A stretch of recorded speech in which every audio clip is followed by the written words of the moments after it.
Habit mjeku. Kafeja mund të shërojë këto dy sëmundje mjaft të përhapura.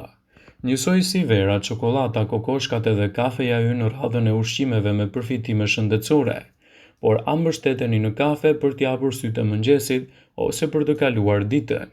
Fundi fundit askush nuk e ngatron kafen me një mëngjes të shëndetshëm, por njësoj si vera, çokolata, kokoshka dhe kafeja mund të ofrojë përfitime kur pihet si duhet.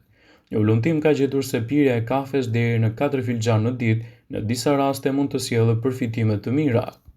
Kjo është ndoshta edhe më bindse sepse studimi i shtaqi i madh citon Robert Davies, autori i librit Kafeja është e mirë për ju. Vuri në dukje se kafeja mund të mbajë larg një sër problemesh të organizmit tuaj, duke rritur kështu shanset për t'i përballuar problematikat me 16%. Sidomos ato kundër radikaleve të lira, problemeve kardiake, por duhet të tregoheni të kujdesshëm nëse vuani nga sëmundjet me pirjen e kafes.